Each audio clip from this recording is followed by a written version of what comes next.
The following is a production of DallasCowboys.com and the Dallas Cowboys Football Club. Let's go, baby! Are you ready for a break? Yes. Are you ready for a break? Absolutely. Ready for a break? Yeah, and so much for that. It's time for The Break on DallasCowboys.com. We were on a break! With Nick Eatman, David Hellman, Ambar Garcia, and Derek Eagleton. It is Monday, November 19th, 2018, Season 14, Episode number 82. Welcome to another edition of The Break, live from the SWBC Mortgage Studios at the Star. It is a good Monday around here. Cowboys get a big win yesterday against the Atlanta Falcons. It's their second in a row on the road. They win 22-19. And we'll tell you guys all about it today and what went right, what went wrong for the Cowboys, because there were some things they're still going to have to work on. And we have a short week. This Thursday, Cowboys are right back at it against the Washington Redskins. Victory Wednesday. And it will be Victory Wednesday. This is pretty much like a Wednesday already. Here we go with that. But no, this game this week is going to be for the division as of right now. Obviously, it'll be for the lead in the division. Very, very important game. Just as last week was a very important game, and just as the week before was a very important game. How's everybody doing this morning? Great. Ready to jump right in? Well. Yeah, I'm ready to jump right in. All of them are important games. Yeah, they are. You're right about that, Amber. All of them are important. You spend too much time with Broadus. I've always thought that. No, that is coming from Amber, not from Brian. This is the Redskin one is the biggest game of the year because of what you have afterward, and you know what the Saints are doing, and you know that one's going to be really, really tough. Mm-hmm. So you got to win this one, because if you get swept by the Redskins, then you're not going to do anything. And the pressure will mount with each win, because at this point in the season, the Cowboys really don't have a lot of room for error. That is the situation that they've kind of painted themselves into. And so now they have no room for error. They've got to keep winning if they expect to make the playoffs. Well, I said last week, if they beat the Falcons, they're going to make it to the playoffs. Yeah, you did say that. So you feel good about that? Yeah, I feel way better about it than I did. I was like, that Dave side voice, like, they're going to make it. But now I feel much better about it. David's side voice. The Eagles look like they're struggling right now. Yeah, they are. And the Redskins are struggling as well. I mean, the Redskins lost their quarterback. I don't know if that's better or worse for them, but their offensive line's beat up like it has been. Yeah, but it's still, this is as manageable a final stretch of the season as I can remember the Cowboys having. But at the same time, like, the Colts look good all of a sudden. 4-game win streak. Andrew Luck hasn't been sacked since like October 5th. The Giants have won, 2 or 3 in a row at this. I mean, it's the NFL. And the Buccaneers will score 35 points in. They may not. It may not be enough to win, but they'll score. And all of a sudden, Philadelphia will be healthy the week that they play the Cowboys. I mean, there's just a lot of football left to be played, and you can't take a single team or game for granted if you're the Cowboys. Every week they got to win. Love this dumb league. It's always entertaining. It's always entertaining. All right, so let's jump right in. I do want to talk first about this offense. After only scoring 3 points in the first half, they were able to score 4 out of 5 of their final possessions in the second half, 2 touchdowns, 2 field goals. Let's start first with kind of why was there such a slow start, or do you think that the slow start kind of affected them in any way, or what were you seeing different in the second half than the first? I'll say this. I think the Cowboys had a slow start because they wanted it to be slow. They wanted – I mean, they want to score points, but they wanted to slow the game down, and there's no doubt about it. Look at those scoring drives. I mean, they're running. That's why the game, barely took – 3 hours, if that. I mean, it was a quick game. They wanted to keep Matt Ryan off the field, so that's part of it. But when you don't cash in when you get down there, then obviously you're not going to score. But the idea was to play that way and kind of grind it out, keep them off the field. So yeah, Stephen Jones said that after the game too. He's like, that was certainly part of the game plan. It doesn't look as smart or pretty when you don't cash in. I mean, Cole Beasley drops a touchdown. Obviously, they had plenty of sputtering drives. I'm looking at it right now. I mean, they punted on 2, 3 first half. Well, two of their 4. Yeah, well, 2 of their 3 really. Which 3 possessions in the first half. That just goes to show you. It looked, the end result is what I thought it would be. They won, obviously, and they put up some decent yards doing it. I thought, just based on the quality of the defense involved, I thought it would look a little more explosive than it did. But I think Nick's right that was probably part of the game plan going in. Yeah, if you look at it, there were 2 drives that the Cowboys particularly did exactly that. They had a drive, the first drive of the game. They had 15 plays for 80 yards, and it took 7:23 off the clock. That was the game plan. And then in the second half, they did the exact same thing. Actually, it was their first drive. I think it spanned between the third and the fourth quarters, but it was a 14-play drive for 75 yards. 7:53 was the total possession time, and they ended that one with a touchdown field goal on the first. So that was exactly what the Cowboys needed to do and wanted to do in that game, was slow it down. And I'll tell you this, especially that team that they're going to play in 2 weeks, New Orleans Saints, that has to be the game plan. The more you can have those kinds of drives and keep their quarterback off the field and that explosive offense off the field, the better your chances are to win. They're going to have to do that with a lot of teams. That is the philosophy of what they want to do, right? Yep, 100%. I mean, you want to jump in here? Just listening to you guys. What do you think? No, I mean, clearly big win for the Cowboys. One of the things that I'm still concerned at, and actually, the whole red zone thing, them scoring there, it's still a very gray area for them. And one of the things that did surprise me was Dak Prescott going into the end zone and keeping the ball himself, because that's something that we've seen in the past, but they've kind of stopped doing or using him. And as far as the running game, when it comes to that area right there, and it clearly worked out. So they just need to keep doing that and cashing in on those. And now maybe I'm starting to change my opinion on the kicker. Maybe. Oh, we're going to get to that. But yeah, when you have the problems that the kicker is having now. Now. Then yes, it's very, very important for you to be able to, even if you were to convert it to like a 2-point, if you can't trust him, but having the ability to be able to do that and get Dak involved in that way and just get those extra points and however you can get points. I like that, but still, we'll see. I don't know about playoffs, though. Well, we're just jumping right to the playoffs. Wow. Looking at 6 Nick. weeks left. No, I mean, I always think Dak can run a little bit more often than he does, but I really did like the way they incorporated him. Obviously, the touchdown was huge. Brian made a really great point in his post-game notebook last night that he had 4 carries for 5 yards, but he did some crucial stuff. Scoring a touchdown, picking up first downs with his feet. I would like to see more of it, but with the day Zeke had, I'm not going to second-guess that too much. I thought he was phenomenal yesterday. And Zeke's presence was the reason that Dak was able to get around there. I think it was Vic Beasley just shot down in there, and Swaim had a nice block. I thought Swaim had a really good game, but just overall, I mean, you're right. It all starts with Zeke. It does start there, and he's 2 weeks in a row now. He's just been phenomenal. I don't know if he's the best player on the field, but I mean, there is a close second going on that defense, and it was amazing. I know you're probably going to get to defense here in a second, but it was just amazing, the irony. If they don't take Vander Esch, who the Cowboys should have taken, everyone thinks it should be Ridley, but just how ironic that Ridley drops the ball and it goes right to Vander Esch, and that really changed the whole game right there.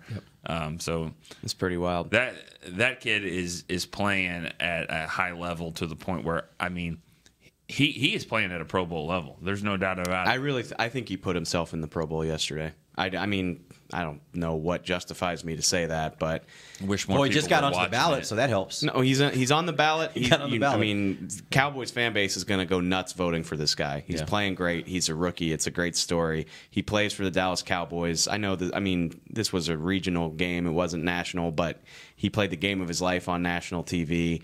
Albert Breer featured him in his Monday morning column today. He's blowing up. Obviously, he's got to keep this going into December when the voting ends. People love old school type players, and he is a throwback. We sort of compared him, I guess, or he got comparisons to Brian Urlacher, which is like, whoa, slow down. But that's exactly the type of way he's playing. He is playing at a level that I don't think we really saw a lot out of Sean Lee. And I hate saying that because Sean Lee, no disrespect to him, but I think he is playing even above that a little bit in the passing game. It's really hard. Yeah, I think it just depends on what year. I mean, Sean Lee he hasn't made those plays in a while, but we're 5 years removed from when he had like 5 picks in a season. Like Sean Lee made those plays at one point in his career, but I guess so. And he's on the downturn of his career, though. There's no doubt about that. Those of you that were watching the video of our show, you just saw they showed a play there in the red zone. It was a play that basically he got a pass defense on the play, knocked the ball down. It was literally in the receiver's hands, and he was able to knock it out of the receiver's hands. And to me, like, those are the kind of plays that you don't necessarily always see from linebackers. Linebackers typically, they'll jar the ball loose with a big hit. But usually most linebackers aren't athletic enough, number one, to be in the right position, and number two, to have the hand-eye coordination to be able to quickly snap at a ball and knock it out of a receiver's hands. And they're not catching that deflected pass, too. Yeah. I mean, the ball just gets deflected right in there, and it's hand-eye coordination just to catch it. And then when he catches it, he's going. Yeah. I mean, like, he knows exactly what he's doing with it. He has got the freakiest reach. Long arms. It's almost awkward how long his arms are. We call him the wolf hunter. I was thinking about this last night. He looks more like a werewolf. Like, have you ever seen an American Werewolf in London? I think where he transforms into the wolf and like his arms grow down to his shins. Like, that's what it reminds me of. Like, and I almost wonder. I'm not trying to take anything away from him, but I was thinking about this yesterday. I was like, maybe he's just such a good tackler because his arms are so damn long. Like, your average player, you grab a guy, you grab him around the hips, and if you don't get it just right, maybe the guy squirts away from you. Like, this dude can wrap his whole arms around whoever he can reach out and get you. You could be a couple yards away, and he still can reach out and get you. It's like plastic. He's freaky. I have 2 really good friends that are high school coaches, and they both said to me yesterday, they reached out and said that play he made, they both commented on the same play. They're showing it right there. Was that the one? Yeah, it was he was blocked, but he made it. There's no reason to make that play. And if you are going to make it, it'll be 3 to 4 yards. You kind of get dragged, but he just like stonewalled the whole thing. And that's a pretty good tackle. In space. Matthews. Yeah. I mean, he's done that 2 weeks in a row where he just figures out how to do that. I just think if he plays at even a moderate level against Washington and New Orleans, that's it. He's in the Pro Bowl. That's what I think. And these interceptions certainly help. And anytime you can get situations that's where all. You get that's all part those of are it. Highlights that get on to Sports Center and that kind of thing, and they help your ability. I really to get don't think the Cowboys would have won this game had it not been for those 2 plays that he made, those 2 specific ones, the interception and then the one where he knocked the ball for what it would have been a touchdown for the Falcons. Yep. All right, let's flip back over to the offense. Yeah, sorry. Ezekiel Elliott, you mentioned it, Dave. He had a monstrous game yesterday. He ran 23 times for 122 yards, 5.3 average, and a touchdown. Then he also had 7 catches for 79 yards, and then no touchdowns on passing. But total, he had 30 touches, 201 total yards, and a touchdown. Phenomenal day. But that's what has to happen if this team's going to be successful. And I don't want to like say that this was all drawn up as some grand plan and the Cowboys are smarter than everybody. Like, obviously you're going to take chunk touchdowns if you can get them. Dak took a shot to Gallup on a double move like early and it didn't connect, but I really do, to Nick's point, think that was part of the game plan. Is like, I watched all of his touches back on a highlight video today, and it seemed like they were all designed just to eat up short yardage, tire out the Atlanta defense, and keep the Cowboys offense on the field. 7 catches, the vast majority of them, with the exception of what you've been asking for. Yeah, no. Yeah. But since he got drafted, we've been asking for that. Been asking for it, but these were designed dump offs to, give him the ball 4 or 5 yards down the field and see what he can do with it. And I do think that plays into the idea that they didn't want Atlanta's offense on the field. Like, they weren't necessarily trying to score on every play. They were literally like, let's beat the crap out of these dudes and keep their offense off the field. And that's what they did. Here's my favorite play of this for Zeke in the game. And you're not going to see a highlight of it. And it was, Amber knows probably what I'm about to say. The Falcons just scored 19-19. The crowd's going nuts, and here we are. We're standing down the sidelines. You guys probably saw it too. And we're standing right by Maher. I'm like, okay, what's going to happen here? Zeke walks over to him. He walks over to him. Of course, it's loud. We don't know what he's saying, but we know what he's saying. He's saying, hey, he's pointing kind of, we're going to go down there, and we're going to go, and we're going to get in range. And he's kind of hitting him on the chest. He's like, you're going to make this kick. He knows that he's been shaky. He knows how important it is. And that's a guy, when you think about it, you could see easy to be focused on what your job is. He already knows. We're gonna get down there and our kicker's gonna make this kick. I don't think Ezekiel Elliott does that last year, 2 years ago. He understands. Garrett says all the time, "The guy loves football." Okay, that's cliche, but that's what that is understanding the moment, understanding, not only I have my job to do, but I want to make sure our kicker, he's ready to go, and it gives him confidence. I'm not 100% sure he knows his full name is Brett Maher, but he knows, that he needed to go make that kick, and I thought that showed a sense of leadership and some maturity out of Zeke that we necessarily hadn't seen before. And I even said, I think it was to you or Rob, I said, We're gonna talk about that. He just gave him a pep talk. He's gonna go make this kick, and I'm gonna go say it on the air afterwards. The really cool thing to me is when you're able, as far as us as an observer, to see those moments and notice that it's not like he's not doing it in front of a camera. He's not doing it for anybody to see that or anything. He's doing it out in the corner by himself, and it's genuine, and it's real. And you appreciate that even more. And we also saw that when Xavier saw Phil before he started his first game, you would see him in the locker room off to the side. Yep. He would be sitting next to him talking to Xavier, talking about football or whatever. So it's really impressive to see the kinds of things he's doing now as far as a leader and just so much mature. And his body, Nick was, I said I was going to bring this up to you. We talk about the locker room stuff. Yes, he walked in the other day without a shirt, and Nick, he was drooling. He was like, wow. He was like, we took a turn. It did. Took a turn here. Wasn't expecting to go here. He was like, dang, Nick. damn. Because he's got an ass. Look at Zeke. Look at those abs. Shoot. Right. He looks good. I'm like, whoa, All should right. your wife be wearing? Okay. No, but the point is, it's like not only is he mentally healthy and as a character, as a person, he is also physically healthy, and it's noticed on the field how much different he looks in the movement and the pace and how fast he is. He didn't look like that. I mean that's what it is. He's not making that. He's not jumping over an actual person like that. He has got his body right. It's noticeable, and that's what he's doing. And I think, we all should be proud of the type of person and type of player he's kind of developed into. He took a beating last year, off the field, on the field, and he's playing with a chip on his shoulder, and he's really carrying this team. He's carrying this offense, and he's making Dak better. He's making this line better.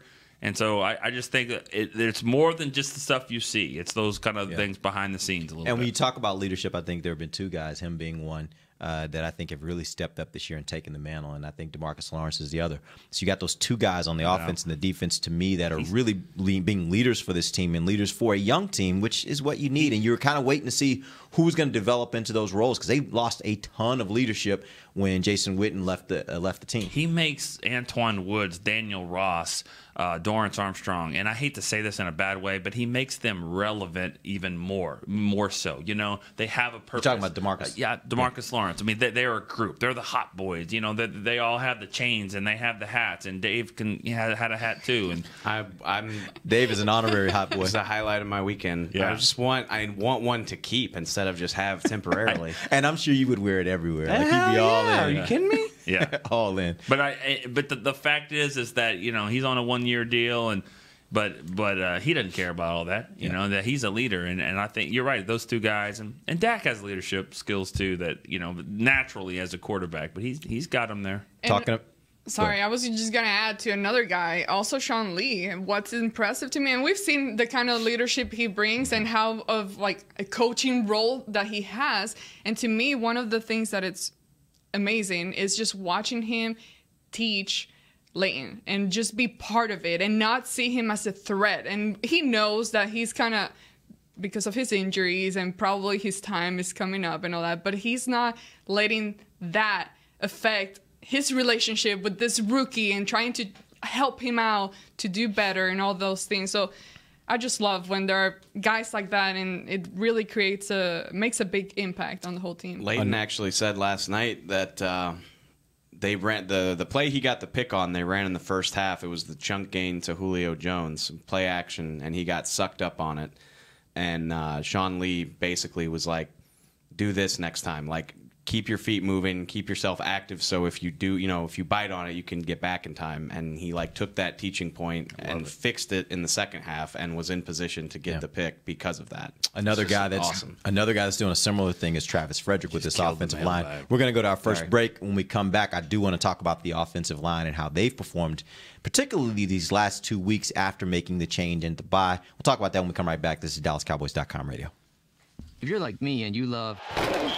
if you have a thing, then cutting the cord is scary. But then I found out I could switch to DirecTV Now and still get the live sports I love. No satellite needed, no bulky hardware, no annual contract, just...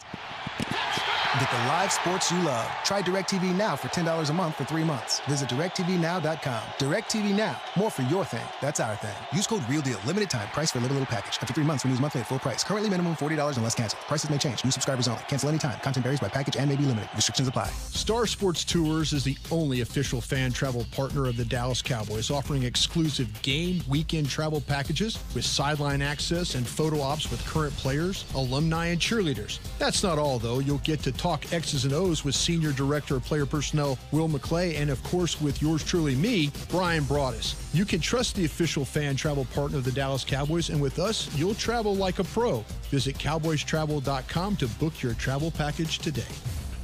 Want to use what the pros use? How about the official men's skincare brand of the Dallas Cowboys, Jack Black? Right now, you can get the Jack Black Playmaker, a curated collection of Cowboys locker room favorites for just $10 with free shipping. The Playmaker includes 4 Jack Black skincare favorites, plus a full-sized Intense Therapy lip balm and a Cowboys can cooler. Go to getjackblack.com/Cowboys and use the code word Cowboys. The Jack Black Playmaker, $10, free shipping. While a player could look good on paper, it's when he's out on the field that you really find out what he's made of. That's why the Cowboys rely on more than just stats and scouting reports when building their team. When picking a tractor, it's why you should rely on more than just specs and features. You've got to take it out and put it to the test. The Cowboys did when they named John Deere their official tractor. Experience one for yourself. Visit myjohndeeredealer.com/football. Back to the break. Welcome back. Second segment of the break, live from the SWBC Mortgage Studios at the Star, talking Cowboys football. And Cowboys' big win yesterday.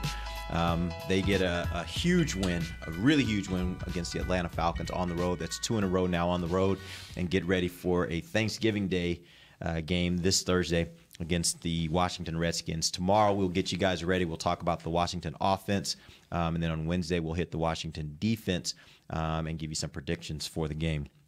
We'll also take some calls throughout the show. So if you guys want to call us, the number's 888-855-2297. Again, 888-855-2297 is our number. Real quick, I do want to talk about the offensive line a bit. We've talked about Zeke and his performance and how well he performed. And I think that goes hand in hand with the ability of the offensive line to be able to create holes for him. We saw a lot of situations yesterday where Zeke was getting past the first wave of defenders in a lot of instances without being touched. To me, that is a great indication that the offensive line is doing their jobs. What did you guys see yesterday from the offensive line overall? I thought they did a pretty nice job. The fact that Zeke likes to be a patient runner, and you do that because you know that you have confidence in your offensive line. You can't you have to wait for it just a second, and it'll be there. I think Xavier Su'a-Filo is going to end up being one of the better additions to this team. I mean, when we go back, if they continue to make strides here and maybe get into the playoffs, I think we're going to come back to that moment and go, you know what? Like, that was a really good decision to put him in there. He adds strength. He's a smart guy. He's pretty, he's agile. I just think he gives him a little bit more of a push up there. Yeah, no, I mean, they arguably looked the most like the unit we're used to seeing as they have all season. I mean, even last week in Philly, they gave up 4 sacks, gave up 2 yesterday. I don't remember both of them in vivid clarity right now, but I know one of them I would call a coverage sack. Dak double clutched the ball, it felt like 3 times, and didn't have anywhere to go with it. So, that type of stuff's going to happen, but they kept him clean, and obviously, Zeke did Zeke stuff, which people have been commenting on Twitter, like, ever since the game, that was as patient as Zeke has looked maybe ever. Just, allowing things to develop for him. That's a byproduct of blocking. When you have time to let things develop and wait for the right opening, that's because your guys are doing their job. And yeah, I mean, I don't want to speak for Jason Garrett, but I don't think you go away from Xavier Su'a-Filo after these 2 games. Yeah, they've looked really impressive, and credit to Mark Colombo too. I mean, the lineup's different, but I don't think you can deny the fact that they've looked a lot better in the 3 games since he took over either. So honestly, the only like little struggle that I keep seeing or that I saw this game was La'el Collins. Just little moments here and there, and even then, it was still good enough to obviously allow them to keep moving the ball and move around the field. But other than that, they look pretty clean. I think Vic Beasley had both of their sacks, and he had one coming into the game. He lines up on the left side. It hasn't been an amazing season for La'el by any stretch. Although he did make the play of the game yesterday. If it's not Gallup's catch, it's that one. It's not only him scooping up that fumble, but falling forward. Yeah. That was huge. Now, he said on the plane, I talked to him on the plane, and he said, I didn't even know I got a first down, but he's so funny because he goes, I have the stats. He's like, do I get rushing yards for that? No, dude, you don't actually. You just recovered a fumble. You recovered a fumble. We looked at it. It's like fumble recovery, 2 yards. So you get 2 fumble recovery yards. But not rushing yards. And it was huge, though, to do that. Because a lot of times you just kind of use your big body and fall on the ball. But, I mean, he kind of scooped it up. Forward. Brian made another great point in his notebook last night, too. Like, if you haven't ever looked, like, these guys, they tape the hell out of their hands, and then they put, like, they're basically, like, lacrosse gloves. I don't know if any. It's like mitts, basically. They're like goalie gloves. Yeah. Like, I mean, padding out to here, like, they look like they're going to play lacrosse. And he picked up the ball and did something athletic with it, which is pretty impressive. He probably hasn't touched a football since he was in junior high. So when he was a running back and quarterback and exactly. All-State. I don't know if LC was ever that. I don't know. All these guys are so amazingly athletic that I wouldn't be surprised. So just imagine, just taping up your hands and then a little golf balls bouncing around. You got to pick it up because that's pretty much what it is for like La'el to get that. Right. Yes. Nice. How much do you want to attribute though to that those coaching changes that you've made versus the change in personnel? I'm talking specifically about Su'a-Filo. Do you think it kind of goes hand in hand, or do you think one has more of an impact on how the offensive line has played these last couple weeks? I'll say that I do think that he fits the style that they were talking about, where Colombo was like, we're going to get back to what we do. We're going to be more of an attacking, punch first type thing instead of kind of wait. And I think Su'a-Filo gives them that possibilities more than Connor Williams. I think Connor Williams is not there yet. They're not going to give up on him at all. I mean, he's got some skill. He's got a mean streak to him that is going to fit on this line. You don't know exactly you really know how the Cowboys are. And I'm saying they've won 2 games with Xavier on there. They're not changing that. Oh, they're no. super what is it, like superstitious? It's Jason Garrett, he's like, no. It's not even superstitious. It's like, this guy's better. He's just better. But they are superstitious. They've been better. They are, but I'm just saying they've been better as an offensive line unit. Yes. As an offense, they've been better with him in the game. It's hard to deny. You have to mention both. It can't be all or one or the other. But I mean, all 3, 4 really of the veteran guys, I think they've played better too. And I think whether I don't know if Colombo is like this Hall of Fame coach, but I think they're probably just, it's like a burden off their shoulders. Like they can forget that conflicting technique that they clearly didn't like. It's a guy, like I said, it's a guy that they like, that they get along with. I think it probably just makes playing easier and more fun for them. Everybody's superstitious. There's a guy. I knew where you were going with that. There's a guy up in the PR department who gets to go to 1 game a year. He goes to Philly. They win. Guess what? He gets to go to Atlanta. He'll be in Indy. And I heard his boss telling him last night, make sure your bags are packed because you're traveling. You're traveling. You guys know how I feel about that, and I'm just like, man, y'all put a lot of time and effort and blood and sweat and tears into winning these football games, and to chalk it up to something as silly as who's on the trip. Oh, you want to hear another one? It's insulting, honestly, in my opinion. Like, what? Like, give yourselves some credit rather than meaningless, like, who wore what sock. Like, stop. Brian and I do our Periscope on Wednesday. And Brian's like, I have to the sit on the room- left now because they've won 2 games. No, it's like we're always looking for the room where we're gonna go in and do our Periscope. If we win, if the Cowboys win that week, they're like, oh, let's go back to the winning room. If they lose, it's like we need to change rooms again. And I'm like, Brian, this has zero impact on the game. It's so stupid. Sorry. I mean, what we do on this show and what we write about obviously motivates the coaching staff. I saw your little exchange with GB after the game. Yeah. Nick was not happy. No, I wouldn't be happy either. Gary Brown likes to point out if you pick him to lose, and he doesn't really understand it, there's a psychological thing going on with all of us in our own picks because it's like, well, I picked him here and I picked him here. So obviously, I thought they could win. I just didn't see it. I didn't expect them to win. Didn't expect that defense to play like that. Picked the Falcons to win. I mean, we're about to do the stand-up. He comes over and says something about it. I have no problem with that. It's just that where are you in Tennessee? Where were you when we were about to shoot Tennessee and I said y'all would win by 2 touchdowns? Gary's just having fun. There's other people that would not be, but I think he's just having fun. It's pretty one-sided and it sucks. Like, yeah, come find me and apologize when I pick you to win and you don't embarrass yourselves on national TV. It's not fair. One other thing I wanted to throw about the offense, yesterday, Dak gets another game-winning drive there, and it was interesting after the game. I heard Dak talk about it. I heard Cole talk about it. That I heard Zeke talk about it as well, but they talk about how the fact when they get the ball with those kind of situations right now, they're getting to a point where they feel like they're going to win. They feel like they're at least going to have a shot to win. Are you guys starting to feel that same level of confidence? Because I do believe when Tony was the quarterback of this team towards the end of his career, I felt like if the Cowboys got the ball with a minute and a half left and they needed a field goal to win, I felt very certain they were going to win. If they needed a touchdown, I felt maybe they were going to do it. They're going to definitely be in chance. He's going to be throwing into the end zone at the end of the game. They'll have a shot at it. Are you starting to get that level of confidence yet with Dak in this offense? Really telling quote, actually, speaking of the offensive line, I give Dak grief because he goes out of his way to be boring with the media more often than not. But a really telling answer from him because somebody asked him, like, are you more confident and have you been more confident these last few weeks than you were earlier in the season? And he was like, yeah, I would say so. And he said something like, I don't really know why I can't put my finger on it. And then he stopped himself and he was like, the offensive line has a lot to do with it. Like their mindset right now and their confidence, like everybody feeds off that. Mm-hmm. I think he's more confident that he's not going to get hit. He's more confident that they can open up the holes that they need to. And he's playing like it.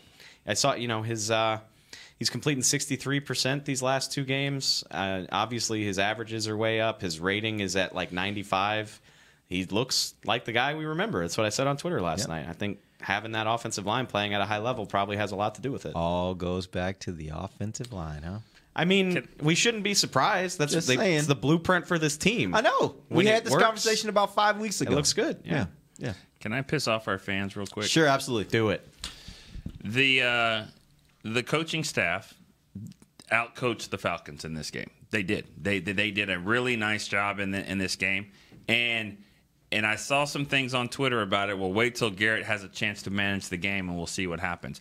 He managed the game. Like, you don't just manage a game when you lost. They did a nice job there at the end of the game, and I told you about it before we went on the show. If you play it right in the way that there's like a little sweet spot of time, you have 3 timeouts. The Cowboys had 5 timeouts because they made the Falcons have to call one. Then they got it, and then they were able to call timeouts. Atlanta's trying to call timeouts to stop the clock, and therefore the Cowboys don't have to do anything. They just run the ball, timeout, calm down, and do everything. They managed it perfectly right there. I think you got to give credit where credit is due. Absolutely. And people were tweeting me like they expected me to be mad because I was so mad about the way the Washington game ended.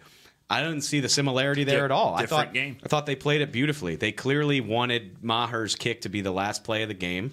You can say what you will about regulation, yeah. Yeah, or of regulation, sorry. And that is a crucial point, too. The game's tied. If you don't score, you're not done. And the thing that pissed me off in Washington was you'd been outplayed. You had a chance to at least you had a chance to try to win or at least make an easier kick. They settled for a ridiculously difficult kick. So those are totally different things. It was a different scenario. They got, I mean, people are like, why would you put that on Brett Maher? You got to trust that your kicker can make a 41-yard kick. If he can't, then you're having tryouts. Like if he had missed that kick and they lose that game, they're probably having tryouts this week, I would guess. And they don't have tryouts right now, but they've got names. I mean, without a doubt. Probably something at every position, they've got names. They have to, yeah. I don't think Brett Maher will be the kicker at the end of the season. Really? Wow. That's a big statement. I don't. Nicholas with the Flames. I don't. Jeez. I think he's going to. I mean, you saw the kicks. I mean, they're not just right down the post. I mean, he's spraying it all over the place. They've got to figure this out. And I know what you're about to say. I know who. You're not going to get anybody that's just like this great, awesome kicker, or he wouldn't be on the street. But his kickoffs are shorter now. He's just not striking the ball like he did. And so I'm just saying there's a short leash. If he loses a game, I think they're going to be looking at something. Here's the thing right now. Brett Maher right now is ranked 23rd in the league as far as his make percentage. He's at 84%, 21 of 25. He has missed a field goal or extra point in all the last 4 games. Missed the extra point yesterday, missed a 42-yarder at Philadelphia, missed a 38-yarder versus Tennessee, and then missed a 52-yarder at Washington there at the end of the game. Yep. So it's getting to a point now, and I said it during the game yesterday when he missed the extra point. I looked over at Amber, and I was like, we ready yet? Should we be having this conversation yet? And really it is. To me, it was time to have that conversation last week because any kicker that's on the street, like you said, you're probably going to get the same kind of average. You might get a little better, but you're probably not going to be much worse. And so it does get to a point that, and I was really worried that, I said this last week, my fear is that at some point when your kicker becomes unreliable to the point where your coach starts making different decisions based upon his fear that the kicker won't make makeable kicks. He obviously didn't do that yesterday, so it doesn't look like Garrett's in that place yet. But he certainly was in a position where you wouldn't have blamed him if he would have said, hey, guys, we really can't settle for kicking a 42-yarder. We got to keep driving, and we got to be a lot more aggressive than just running the ball here. I'm not sure he wasn't in that position yesterday. I'll say this. It's the interception. They're up 12-9. He's just missed the extra point. I look over at you, and I say absolutely 4-down territory here. Which I agree with you. Run the ball to Zeke for 8. Run the ball to Zeke for 23. Okay, yeah, touchdown. But who's to say that they weren't playing a 4-down strategy of run? My so point he was might more, have already been in that mode. Yeah, but my point was more, and on that final drive, they were running the ball there toward the end of that and managing the game well. And as Dave said, he was putting the game in the hands of his kicker. If he didn't trust his kicker to make what would be a makeable kick, 42 yards, then he probably would have been a lot more aggressive there trying to get to the end zone or try to make it a much closer field goal. Yeah. Instead, he trusts his kicker. So my point is, I don't think Garrett is there yet to say he's making decisions differently based upon the kicker. I don't think you're going to find an NFL coach who has so little faith in his kicker that he's going to try to score a touchdown in that situation. Unless I don't know. Unless the kicker had already had like an absolutely awful day, like I'm talking like multiple misses. I mean, he did miss an extra point. He also hit a 50-yard field goal. And yes, Garrett has more confidence in Maher than anybody else probably. So they were never going to try to get all the way to the end zone. And that's I applaud their decision-making process. They got within very makeable range for an NFL kicker. There's some mechanics issues that maybe he can adjust. A couple of things. Number one, he's made it clear he doesn't kick on the sidelines. He doesn't kick into a net. Everybody else does. He doesn't do that. I'm not sure why, but maybe that's something he can do on the sidelines. Also, on these extra points, they line up kind of like far to the left hash, and maybe that's not the right way because he hooked that ball on the extra point. I mean, he's kicking it left, he's kicking it right. Maybe they should just line up right down the middle on these extra points. Now, he did say on the extra point it wasn't so much a situation of mechanics or the operation. It was more I guess it would be mechanics, but basically his foot just got caught in the turf. And, it's just kind of like that happens sometimes. You're kicking and foot gets caught in the turf before it gets to the ball. Right. Well, that turf that's over there is pretty similar to the turf that's over on the sidelines. Maybe we should... But I think that was just one of those situations where if you listen to his explanation, then that's just one of those things that just kind of happens, right? Excuse. I know, but you get my point. You stop yourself. Right, you get my point. He had a really funny line yesterday that was like, what do you do to bounce back from that? Like what's your process to get yourself right when you miss a kick like that? And he's like, I don't really want to get into the specifics, but I just have this process. And we're like, is it a physical process or a mental one? He's like, no, it's not physical. It's a mental. Lashing himself over the sideline. No, so he's like, it's a mental thing. I don't want to get into the specifics. So like, he's got. I want to know what his internal monologue is. If he's got this like top secret mental process that he goes through. Here's the thing about Garrett too, and what people don't really like about him.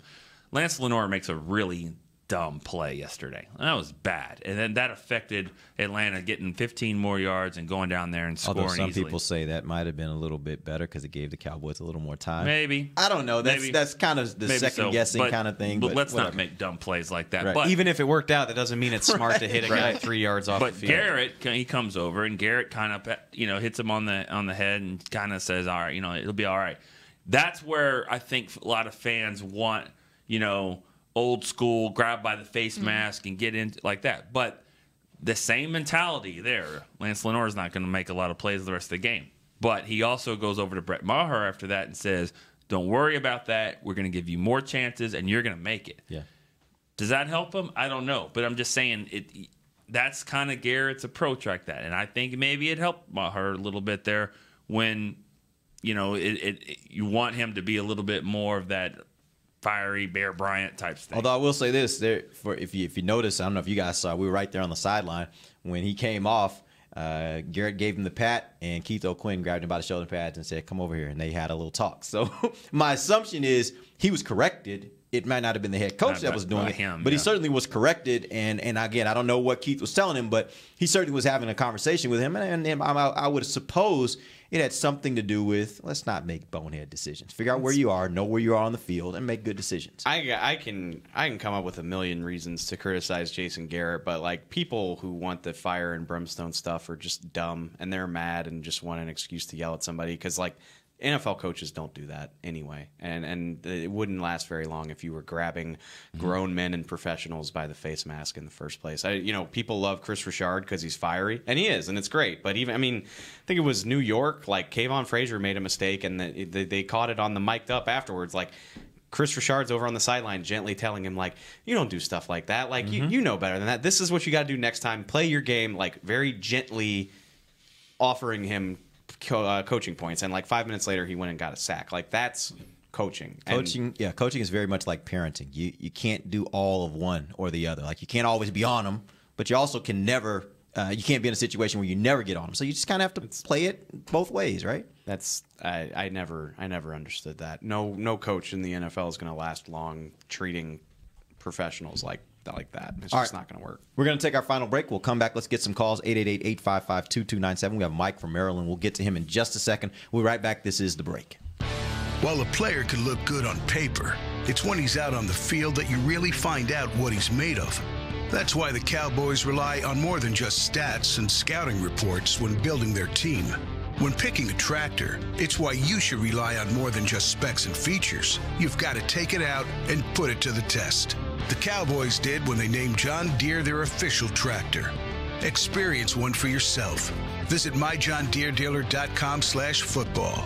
It's time for Tailgate with the OtterBox boys. OtterBox? The makers of those crazy protective phone cases? The one and only. They're also wild about protecting parking lot parties from sad drinks. It's why they made elevation tumblers. Rumor around the crock pot is they're made from stainless steel with a copper lining to keep temps hot or cold. True. They even come in 7 different sizes, up to 64 ounce, the growler. I like how OtterBox drinks. Thinks. And that's been Tailgating with the OtterBox boys. Check out all the colors and sizes of their elevation tumblers at otterbox.com. Want to use what the pros use? How about the official men's skincare brand of the Dallas Cowboys, Jack Black? Right now, you can get the Jack Black Playmaker, a curated collection of Cowboys locker room favorites for just $10 with free shipping. The Playmaker includes 4 Jack Black skincare favorites, plus a full-sized Intense Therapy lip balm and a Cowboys can cooler. Go to getjackblack.com/Cowboys and use the code word Cowboys. The Jack Black Playmaker, $10, free shipping. Star Sports Tours is the only official fan travel partner of the Dallas Cowboys, offering exclusive game weekend travel packages with sideline access and photo ops with current players, alumni, and cheerleaders. That's not all, though. You'll get to talk X's and O's with Senior Director of Player Personnel Will McClay, and of course with yours truly, me, Brian Broaddus. You can trust the official fan travel partner of the Dallas Cowboys, and with us, you'll travel like a pro. Visit cowboystravel.com to book your travel package today.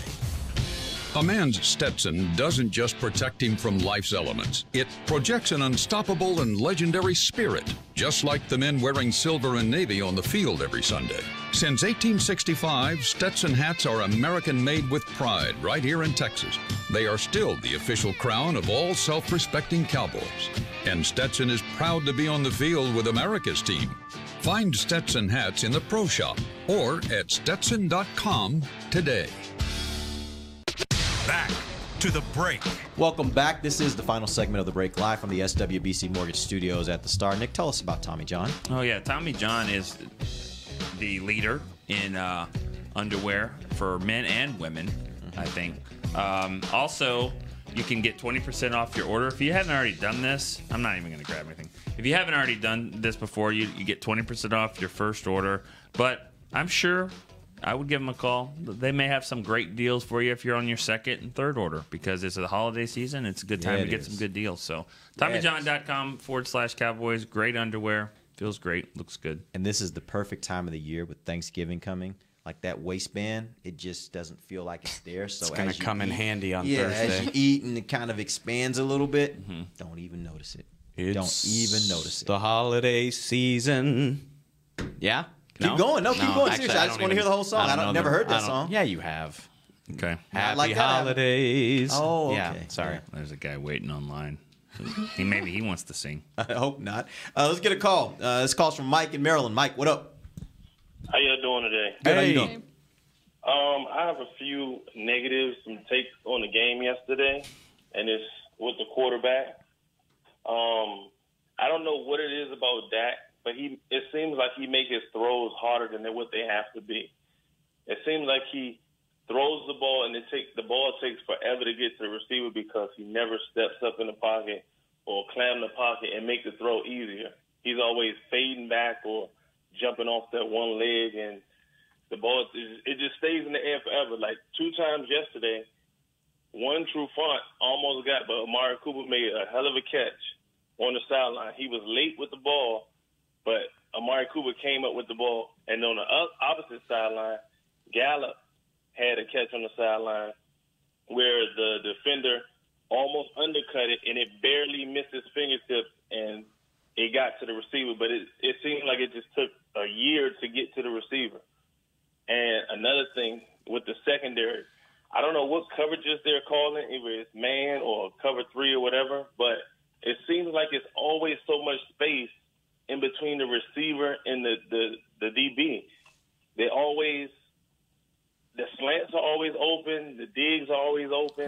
Hold on real quick. I mean, this Cowboys defense pretty much shut down the Falcons for most of the game. 19 points at home.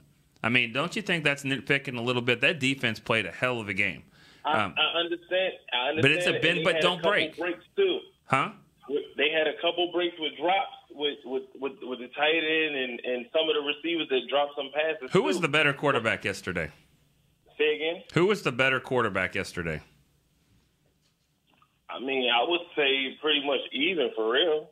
Well, okay. I mean, what I'm saying if Dak is even with Matt Ryan, I think Dak's doing some good things. I'm not trying to say that you're not wrong with some of those throws, and I don't think he wants to throw off his back foot and all that. I mean, but I think he was still protecting the ball pretty well. Yeah, there's some plays, but you say almost this, almost that. They almost lost. Zeke almost lost a fumble. I mean, there's a lot of almost in this game. I think that's the way that it is. I think for the most part, Dak played a pretty good game. Exactly, but it's more often you're talking about what's happening with Dak and his throws and the basic quarterback and like the basic techniques and stuff with a quarterback. It seems like he lacks those basics, and it's almost costing us. And I know against a good defense, this really wasn't a good defense, but a good defense is going to take advantage of that. I agree. I mean, you're right about that, but just remember, you're trying to compare him to these quarterbacks like a Drew Brees or whatever, or even a Matt Ryan. But when the Falcons get down to the 3 or 4 yard line, they can't run the read option with Matt Ryan to run over a linebacker and get into the end zone. They can't do that. Like that's not part of his game.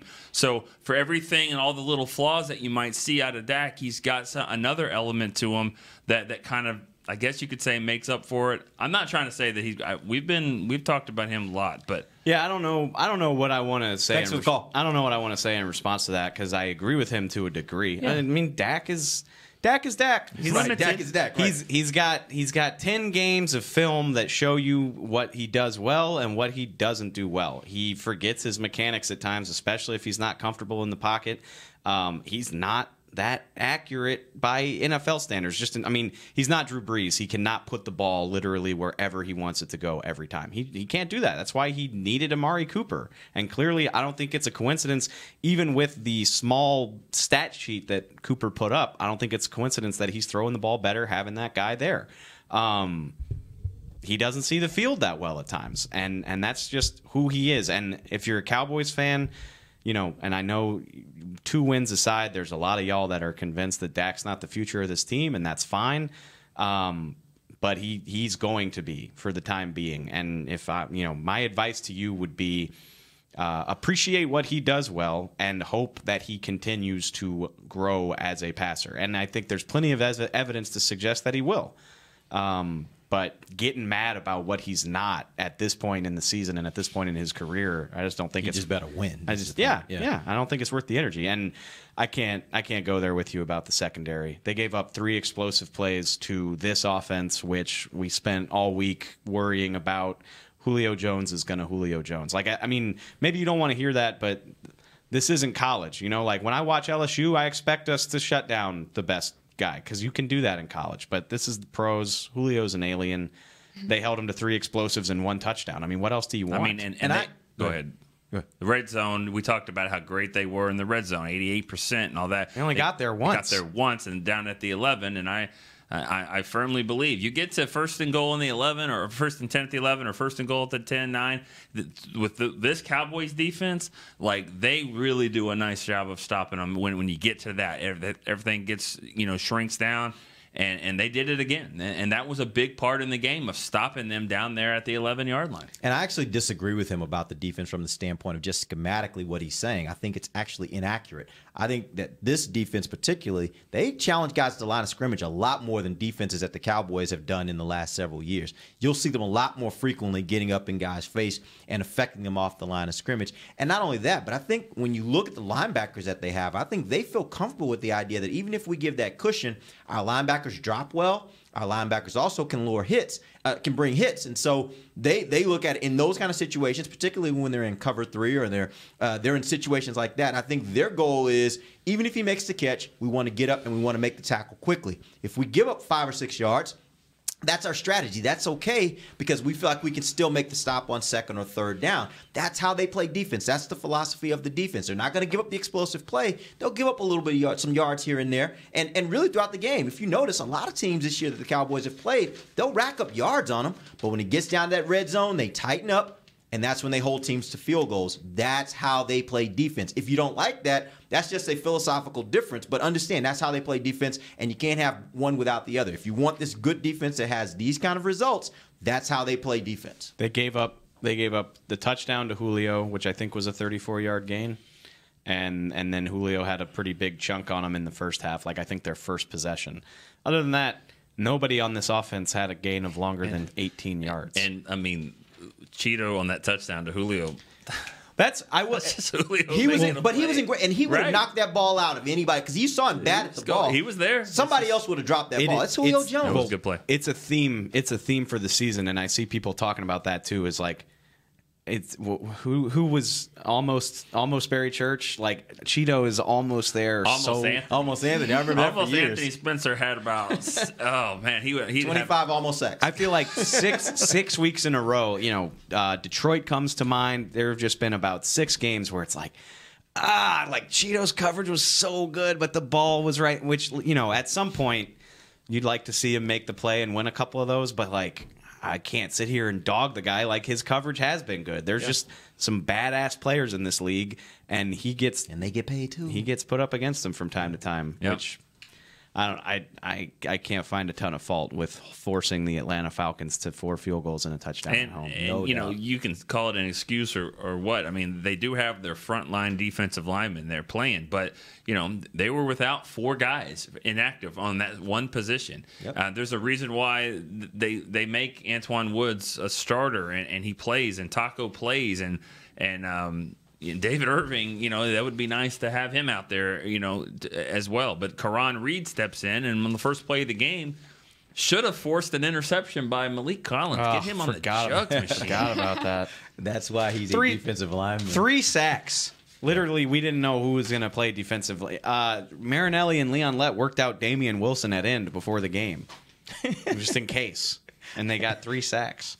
Wow. Now, can I switch it back to Dak real quick? Yeah, let's do it. So, going back to his point and some of the things that we mentioned, and I guess it doesn't, to me, I wouldn't talk about it now because it's like when they win, you tend to, okay, whatever, they still won.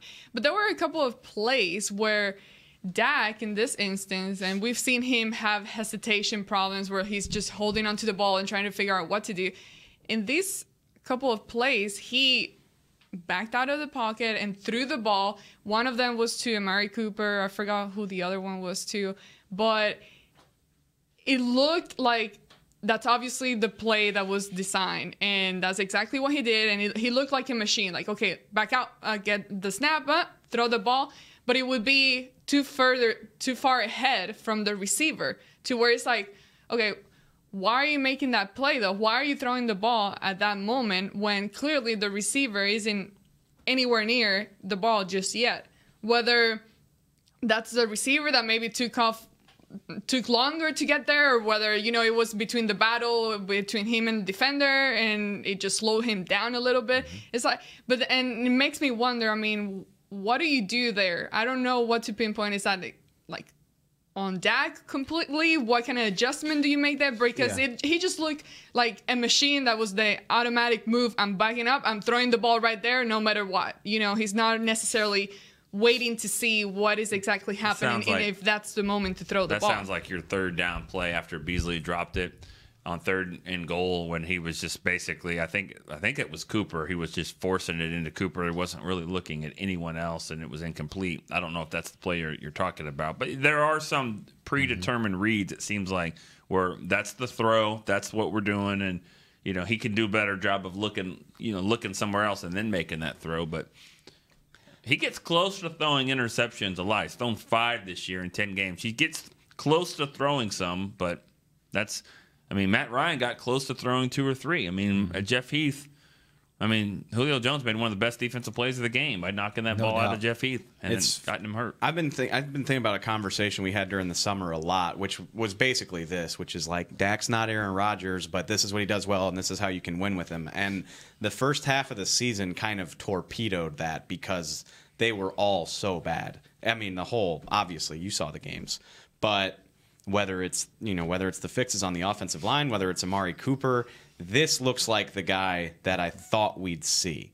And it's the same story. Like, he's not all that polished. He's certainly not perfect. He's got a long way to go to win the way that a Matt Ryan does. But the way this team's constructed, when he plays this way, you can win ball games, multiple in a row, in fact. And one of the reasons why they don't throw the ball deep a lot, is because he's not very good at it. Like, that's not his thing. He doesn't throw the ball deep that well, and that was evident. They had a couple tries there with Gallup, and wasn't really close. And Gallup wasn't really able to go win the ball or anything like that. It really wasn't a play that was even close to being complete. And I think if they were a little bit better at that, we'd see more deep balls. And I'll say this too on those deep balls. I think they're going to have to try to find ways to give him enough time on those deep routes for the receiver to be able to make a second move, like a hesitation or something, because just running straight line speed, it doesn't seem like he has that ability to just outrun guys down the field. And I think that's why you end up in situations where there's really no separation.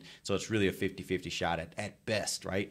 But we've seen him earlier this year. We've seen some plays where they have converted, where he's gotten some separation, where he had time to make a hesitation move, the defender bites, and now he's off, and that can get you some separation. I think Terrence Williams is a good example of that. Earlier in his career, that's one of the things we'd see from him often. It wasn't he had burner speed, it was that he had the ability to kind of bait a guy, and when he bait him, he takes the bait, he's off, and he can get you a play downfield. They're going to have to really give him time for that kind of stuff to develop, to be able to connect like that downfield. But I think there's something there. I think they got that now part of the offense. They just got to start connecting on them. I'd like to see them find ways to get the ball down the middle of the field more often. Like, and I need a good tight end for that. Right? That's a tight end. Great tight end, pass catching tight end. You know, it seems like they never want to run crossing routes with anybody but Beasley. Yeah. I kind of miss that. That was a staple. If I'm remembering this correctly, that was a staple of Garrett's offense when he was calling the plays. It seemed like they were doing a lot of that kind of stuff. It's sorry, didn't mean to cut you off, but like it's probably fair to say there's more traffic in the middle of the field. You're more susceptible to throwing interceptions, and if you don't trust Dak to do that right now, then maybe you shouldn't. And again, he's not a perfect passer. He's got a long way to go, and that's a way you can continue to develop. It's also a 15-yard targeting penalty waiting to happen because, I mean, you can't hit anybody over the middle anymore like that. Point. So unless you're Julio Jones. All right, guys, appreciate you joining us. We'll be back tomorrow. We'll get into the Washington offense. Dave will give us a scouting report, get you guys ready for that game on Thanksgiving Day. Till then, for Nick Eatman, Dave Hellman, Amber Garcia, I'm Derek Eagleton. This has been The Break, live on DallasCowboys.com radio. This has been a production of DallasCowboys.com and the Dallas Cowboys Football Club. How about this, Cowboys? Yeah!